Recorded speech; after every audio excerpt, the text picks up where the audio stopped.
ത്രിയേക ദൈവ തിരുനാമം വാഴ്ത്തപ്പെടുമാറാകട്ടെ. ഇന്നത്തെ നമ്മുടെ തിരുവചന വായനാ ഭാഗം 2 ശമൂവേൽ 13 മുതൽ 15 വരെയുള്ള അധ്യായങ്ങളാണ്. 2 ശമൂവേൽ 13 മുതൽ 15 വരെയുള്ള അധ്യായങ്ങളിലേക്ക് വരുമ്പോൾ ദാവീദിൻ്റെ ജീവിതത്തിലെ ഏറ്റവും ദുഃഖകരമായ ചില ഭാഗങ്ങളിലേക്കാണ് നാം പ്രവേശിക്കുന്നത്. 11ഉം 12ഉം അധ്യായങ്ങളിൽ ദാവീദിൻ്റെ വ്യക്തിപരമായ പാപം പുറത്തു കൊണ്ടുവരപ്പെടുകയും അവൻ മാനസാന്തരപ്പെട്ടപ്പോൾ ക്ഷമിക്കപ്പെടുകയും ചെയ്തു. എന്നാൽ ഈ അധ്യായങ്ങൾ നമ്മെ വളരെ ഗൗരവമുള്ള ഒരു സത്യത്തിലേക്ക് കൊണ്ടുവരുന്നു. ക്ഷമ ലഭിച്ചാലും നമ്മുടെ തെറ്റായ തീരുമാനങ്ങളുടെ ഭൗമികമായ പരിണിത ഫലങ്ങൾ എല്ലായ്പ്പോഴും ഉടൻ നീങ്ങിപ്പോകണമെന്നില്ല. ദാവീദ് രഹസ്യമായി ചെയ്ത പാപത്തിൻ്റെ പ്രത്യാഘാതങ്ങൾ ഇപ്പോൾ പരസ്യമായി അവൻ്റെ കുടുംബത്തെ ബാധിക്കാൻ തുടങ്ങുന്നു.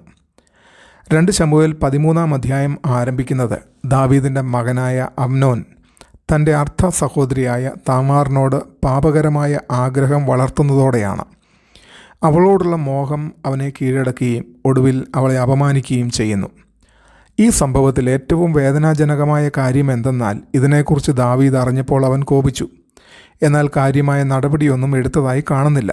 താമാർ തകർന്ന ഹൃദയത്തോടെ അവശേഷിക്കുന്നു. അതേസമയം അബ്ശാലോം ആ മുറിവ് തൻ്റെ ഹൃദയത്തിൽ സൂക്ഷിക്കുന്നു. 2 വർഷങ്ങൾക്ക് ശേഷം അബ്ശാലോം പ്രതികാരം ചെയ്യുകയും അമ്നോനെ കൊല്ലുകയും ചെയ്യുന്നു. അങ്ങനെ നാം ഭയാനകമായ ഒരു തുടർച്ച കാണുന്നു.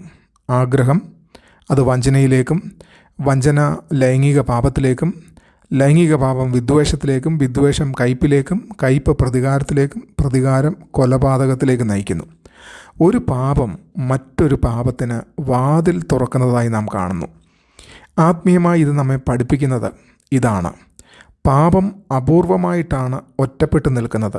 ഒരു ചിന്ത ആഗ്രഹമായി മാറാം, ആഗ്രഹം പ്രവൃത്തിയായി മാറാം, പ്രവൃത്തി മുറിവുകൾ സൃഷ്ടിക്കാം, ആ മുറിവുകൾ കയ്പിനും പിന്നീട് കൂടുതൽ പാപത്തിനും കാരണമാകാം. ഇവിടെ മറ്റൊരു പ്രധാനപ്പെട്ട പാഠവുമുണ്ട്. 11 അധ്യായത്തിൽ ദാവീദ് ചെയ്ത പാപം മാത്രമല്ല അവൻ്റെ പരാജയം. സ്വന്തം കുടുംബത്തിനുള്ളിൽ നടന്ന തെറ്റിനെ ശക്തമായി നേരിടുന്നതിൽ അവൻ പരാജയപ്പെട്ടതും പ്രശ്നം കൂടുതൽ വഷളാകാൻ കാരണമായി. മാതാപിതാക്കളായും നേതാക്കളായും ക്രിസ്ത്യാനികളായും പാപത്തെ അവഗണിക്കുന്നതല്ല സ്നേഹം. ചിലപ്പോൾ പാപത്തെ നേരിടുന്നത് തന്നെ സ്നേഹത്തിൻ്റെ ഒരു പ്രവൃത്തിയാണ്. 2 ശമൂവേൽ 14 വരുമ്പോൾ അമ്നോനെ കൊന്ന ശേഷം അബ്ശാലോം ഓടിപ്പോകുന്നു. തെക്കോവയിലെ ജ്ഞാനിയായ ഒരു സ്ത്രീയിലൂടെ യോവാബ് ദാവീദിനെ അബ്ശാലോമിനെ യെരുശലേമിലേക്ക് തിരികെ കൊണ്ടുവരാൻ പ്രേരിപ്പിക്കുന്നു. എന്നാൽ ഇവിടെ ശ്രദ്ധേയമായ ഒരു കാര്യം, അബ്ശാലോം മടങ്ങി വരുന്നു, പക്ഷേ 2 വർഷത്തേക്ക് രാജാവിൻ്റെ മുഖം കാണുന്നില്ല. ഒടുവിൽ ദാവീദ് അവനെ സ്വീകരിക്കുന്നതായി നാം കാണുന്നു. പുറമേ നോക്കുമ്പോൾ ഒരു അനുരഞ്ജനം നടന്നതുപോലെ തോന്നുന്നു. എന്നാൽ ഒരാളെ വീട്ടിലേക്ക് തിരികെ കൊണ്ടുവരുന്നതും ഹൃദയത്തിലെ ബന്ധം പുനഃസ്ഥാപിക്കുന്നതും ഒരേ കാര്യമല്ല. പുറമേയുള്ള പ്രശ്നം പരിഹരിക്കപ്പെട്ടതുപോലെ തോന്നിയെങ്കിലും ഉള്ളിലെ പ്രശ്നം അവശേഷിച്ചു. ഇത് ക്രിസ്തീയ ജീവിതത്തിന് വളരെ പ്രധാനപ്പെട്ട ഒരു പാഠമാണ്. നമുക്കിങ്ങനെ പറയാം: ഇപ്പോൾ എല്ലാം ശരിയാണ്, നമുക്ക് കൈകൊടുക്കാം, ഒരുമിച്ച് സഭയിൽ പങ്കെടുക്കാം, പരസ്പരം പുഞ്ചിരിക്കാം, ജീവിതം മുന്നോട്ട് കൊണ്ടുപോകാം. എന്നാൽ ഉള്ളിൽ കയ്പും കോപവും ക്ഷമിക്കാത്ത മനസ്സും ഇപ്പോഴും ജീവിച്ചിരിക്കാം. യഥാർത്ഥ അനുരഞ്ജനം സാഹചര്യങ്ങൾ മാറ്റുന്നതിൽ മാത്രം ഒതുങ്ങുന്നില്ല, അത് ഹൃദയത്തെ മാറ്റുന്നതാണ്. 15 അധ്യായത്തിലേക്ക് വരുമ്പോൾ അബ്ശാലോം സ്വന്തമായി ഒരു രാജ്യം ഇപ്പോൾ സ്ഥാപിക്കാൻ തുടങ്ങുന്നു. അവൻ നഗരവാതിൽക്കൽ നിൽക്കുന്നു, ജനങ്ങളെ കാണുന്നു, അവരുടെ പരാതികൾ കേൾക്കുന്നു. ഞാൻ ന്യായാധിപനായിരുന്നെങ്കിൽ ഞാൻ നിങ്ങളുടെ പ്രശ്നം പരിഹരിക്കുമായിരുന്നു എന്ന അർത്ഥത്തിൽ അവരോട് സംസാരിക്കുന്നു. ക്രമേണ അവൻ ജനങ്ങളുടെ ഹൃദയം സ്വന്തമാക്കുന്നു. പിന്നീട് വരുന്ന പ്രസ്താവന ഞെട്ടിക്കുന്നതാണ്. അബ്ശാലോം ഇസ്രായേൽ പുരുഷന്മാരുടെ ഹൃദയം മോഷ്ടിച്ചു. അവനൊരു സൈന്യവുമായി തുടങ്ങുന്നില്ല, അവൻ സ്വാധീനത്തിൽ നിന്നാണ് തുടങ്ങുന്നത്. ബന്ധങ്ങൾ, രൂപഭംഗി, വാക്കുകൾ, രാഷ്ട്രീയ തന്ത്രങ്ങൾ എന്നിവ ഉപയോഗിച്ച് അവൻ ജനങ്ങളെ സ്വാധീനിക്കുന്നു. ഒടുവിൽ ഹെബ്രോനിൽ വെച്ച് അവൻ തന്നെ രാജാവായി പ്രഖ്യാപിക്കുന്നു. ഇസ്രായേൽ അബ്ശാലോമിനെ പിന്തുടരുന്നു എന്ന വാർത്ത ദാവീദ് കേൾക്കുന്നു. അപ്പോൾ അവൻ യെരുശലേം വിട്ടു പോകുന്നു. ഒരിക്കൽ യെരുശലേം കീഴടക്കിയ മഹാരാജാവ് ഇപ്പോൾ സ്വന്തം നഗരത്തിൽ നിന്ന് നടന്ന് പുറത്തു പോകുന്നു. എത്ര വലിയൊരു മാറ്റം! എന്നാൽ ഈ സാഹചര്യത്തിലും ദാവീദിൻ്റെ ജീവിതത്തിൽ മനോഹരമായ ഒരു കാര്യം നമുക്ക് കാണാം. സാദോക്ക് നിയമപ്പെട്ടകം കൂടെ കൊണ്ടുപോകാൻ ആഗ്രഹിച്ചപ്പോൾ ദാവീദ് പറഞ്ഞത് സാരാംശത്തിൽ, നിനക്ക് നിയമപ്പെട്ടകം നഗരത്തിലേക്ക് തിരികെ കൊണ്ടുപോകാം. യഹോവയുടെ കൃപയിൽ എനിക്ക് പ്രസാദമുണ്ടെങ്കിൽ അവൻ എന്നെ വീണ്ടും ഇവിടെ കൊണ്ടുവരും. ദാവീദ് എല്ലാം തൻ്റെ നിയന്ത്രണത്തിൽ കൊണ്ടുവരാൻ ശ്രമിക്കുന്നില്ല. അവൻ തൻ്റെ ഭാവി ദൈവത്തിൻ്റെ കൈകളിൽ ഏൽപ്പിക്കുന്നു. ഈ അധ്യായങ്ങളിലെ ഏറ്റവും ശക്തമായ പാഠങ്ങളിൽ ഒന്നാണിത്. ഇന്നത്തെ ക്രിസ്തീയ ജീവിതത്തിലേക്ക് നാം കടന്നു വരുമ്പോൾ ആഴമേറിയ പാഠങ്ങൾ നമുക്ക് ഈ അധ്യായങ്ങളിൽ നിന്ന് പഠിക്കുവാനായിട്ടുണ്ട്. അതിലൊന്ന്, പാപത്തിന് ആ നിമിഷത്തിനപ്പുറവും പരിണിത ഫലങ്ങളുണ്ട് എന്ന് നാം മനസ്സിലാക്കിയിരിക്കണം. ബത്ശേബയുമായി ബന്ധപ്പെട്ട ദാവീദിൻ്റെ പാപം അവൻ മാനസാന്തരപ്പെട്ടപ്പോൾ ക്ഷമിക്കപ്പെട്ടു. എന്നാൽ 13-ാം അധ്യായം നമ്മെ ഓർമ്മിപ്പിക്കുന്നത് ക്ഷമ ലഭിച്ചു എന്നതുകൊണ്ട് എല്ലാ ഭൗമിക പരിണിത ഫലങ്ങളും ഉടൻ ഇല്ലാതാകണമെന്നില്ല എന്നതാണ്. അതുകൊണ്ട് നാം ഒരിക്കലും പറയരുത് ഇത് ചെറിയൊരു പാപം മാത്രമാണ്. ഇന്നത്തെ ഒരു രഹസ്യ വിട്ടുവീഴ്ച നാളത്തെ ഒരു കുടുംബ പ്രശ്നമായി മാറാം. ഒരു അശ്രദ്ധമായ വാക്ക് തകർന്ന ബന്ധമായി മാറാം. നിയന്ത്രിക്കാത്തൊരു ആഗ്രഹം അടിമത്തമായി മാറാം. ഒരു ചെറിയ കയ്പ് വിദ്വേഷമായി മാറാം. അതുകൊണ്ട് പാപം ചെറുതായിരിക്കുമ്പോൾ തന്നെ അതിനെ കൈകാര്യം ചെയ്യണം.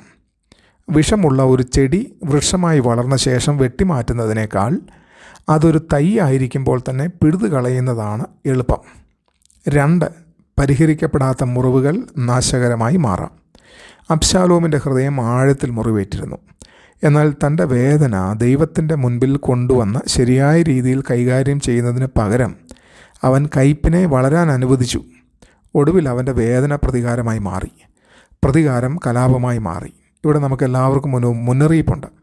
ദൈവത്തിന് സമർപ്പിക്കാത്ത ഒരു മുറിവ് മറ്റുള്ളവർക്കെതിരെയുള്ളൊരു ആയുധമായി മാറാം. നമ്മുടെ നിരാശകളും വേദനകളും അനീതികളും ദൈവത്തിന് മുമ്പിൽ കൊണ്ടുവരാൻ നാം പഠിക്കണം. 3, നേതൃത്വത്തിൻ്റെ ആരംഭം ഹൃദയത്തിലാണ്. അബ്ശാലോമിന് ആളുകളെ മനസ്സിലാക്കാൻ അറിയാമായിരുന്നു. അവൻ കേൾക്കാൻ അറിയാമായിരുന്നു. സ്വയം എങ്ങനെ അവതരിപ്പിക്കണമെന്ന് അവൻ അറിയാമായിരുന്നു. ആളുകൾക്ക് തങ്ങൾ പ്രധാനപ്പെട്ടവരാണെന്ന് തോന്നിപ്പിക്കാനും അവൻ അറിയാമായിരുന്നു. എന്നാൽ ഈ കഴിവുകളെല്ലാം അവൻ സ്വാർത്ഥമായ അധികാര ലക്ഷ്യത്തിനായി ഉപയോഗിച്ചു. പ്രത്യേകിച്ച് ക്രിസ്തീയ നേതാക്കൾക്ക് ഇതൊരു ശക്തമായ മുന്നറിയിപ്പാണ്.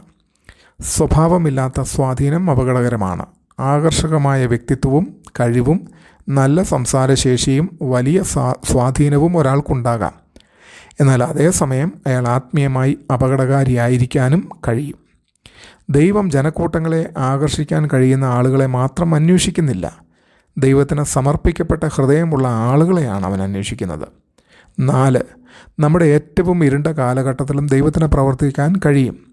ദാവീദ് ഇപ്പോൾ യെരുശലേമിൽ നിന്ന് പുറത്തു പോകുകയാണ്. നാളെ എന്തായിരിക്കുമെന്ന് അവൻ അറിയില്ല. എന്നാൽ അവൻ പറയുന്നത്, യഹോവയ്ക്ക് എന്നിൽ പ്രസാദമുണ്ടെങ്കിൽ അവൻ എന്നെ വീണ്ടും ഇവിടെ കൊണ്ടുവരും. അതാണ് വിശ്വാസം. ദൈവം എന്തുകൊണ്ടാണ് ഒരു പ്രത്യേക കാലഘട്ടം നമ്മുടെ ജീവിതത്തിൽ അനുവദിച്ചതെന്ന് ചിലപ്പോൾ നമുക്ക് മനസ്സിലാകില്ല. ചിലപ്പോൾ നമ്മുടെ സ്വന്തം തെറ്റുകളുടെ ഫലമായിട്ടായിരിക്കാം നാം കഷ്ടപ്പെടുന്നത്. ചിലപ്പോൾ മറ്റുള്ളവരുടെ തെറ്റുകൾ നമ്മെ വേദനിപ്പിക്കും. ചിലപ്പോൾ എന്താണ് സംഭവിക്കുന്നതെന്ന് നമുക്ക് വിശദീകരിക്കാൻ പോലും കഴിയില്ല. എന്നാൽ അപ്പോഴും നമുക്ക് പറയാൻ കഴിയും, കർത്താവേ, എല്ലാം എനിക്ക് മനസ്സിലാകുന്നില്ല, എന്നാൽ എൻ്റെ ഭാവി ഇപ്പോഴും അങ്ങയുടെ കൈകളിലാണ് എന്ന്. ഇന്ന് നമുക്ക് ചിന്തിക്കുവാനുള്ളത്, എൻ്റെ ഹൃദയത്തിൽ ഞാൻ വളരാൻ അനുവദിച്ചുകൊണ്ടിരിക്കുന്ന കാര്യം എന്താണ്? എൻ്റെ കുടുംബത്തെയും എൻ്റെ ഭാവിയെയും ഞാൻ യഥാർത്ഥമായി ദൈവത്തിന് സമർപ്പിച്ചിട്ടുണ്ടോ? 2 ശമൂവേൽ 13 മുതൽ 15 വരെയുള്ള അധ്യായങ്ങൾ ഒരു തകർന്ന രാജകുടുംബത്തിൻ്റെ കഥ മാത്രമല്ല. അത് നമ്മുടെ ഹൃദയത്തിൻ്റെ ഒരു കണ്ണാടിയാണ്. അത് നമ്മെ പഠിപ്പിക്കുന്നത് പാപത്തെ നേരിടണം, മുറിവുകൾ ദൈവത്തിന് സമർപ്പിക്കണം, ബന്ധങ്ങൾ ആത്മാർത്ഥമായി പുനഃസ്ഥാപിക്കണം, സ്വാധീനത്തെ സ്വഭാവം നിയന്ത്രിക്കണം. ഓരോ പ്രതിസന്ധിയിലും നമ്മുടെ പ്രത്യാശ ദൈവത്തിൽ തന്നെ നിലനിൽക്കണം. ദാവീദ് യെരുശലേമിൽ നിന്ന് പുറത്തേക്ക് നടക്കുകയാണ്. എന്നാൽ അവൻ ദൈവത്തിൽ നിന്ന് അകന്നു പോകുന്നില്ല. അതായിരിക്കാം ഈ ഭാഗത്തിലെ ഏറ്റവും വലിയ പ്രോത്സാഹനം. ജീവിതം തെറ്റായ ദിശയിലേക്ക് പോകുന്നത് പോലെ തോന്നുന്ന സമയത്തും ദൈവം ഇപ്പോഴും പരമാധികാരിയാണ്. അതുകൊണ്ട് ഒരു ചെറിയ വിട്ടുവീഴ്ച വലിയൊരു ദുരന്തമായി മാറുന്നതുവരെ നമുക്ക് കാത്തിരിക്കേണ്ട. ഇന്ന് തന്നെ നമ്മുടെ ഹൃദയവും കുടുംബവും മുറിവുകളും ആഗ്രഹങ്ങളും ഭാവിയും കർത്താവിൻ്റെ മുമ്പിൽ സമർപ്പിച്ചുകൊണ്ട് നമുക്ക് പ്രാർത്ഥിക്കാം. കർത്താവേ, എൻ്റെ ഹൃദയത്തെ ശോധന ചെയ്യണമേ. അങ്ങേക്ക് പ്രസാദമില്ലാത്തതെല്ലാം എന്നിൽ നിന്ന് നീക്കണമേ. മുറിവേറ്റതിനെ സൗഖ്യമാക്കണമേ. തകർന്നതിനെ പുനഃസ്ഥാപിക്കണമേ. എല്ലാറ്റിനുമുപരി അങ്ങയോട് വിശ്വസ്തനായിരിക്കുവാൻ എന്നെ കാത്തുകൊള്ളണമേ. ദൈവം നമ്മെ എല്ലാവരെയും അനുഗ്രഹിക്കട്ടെ. ആമേൻ.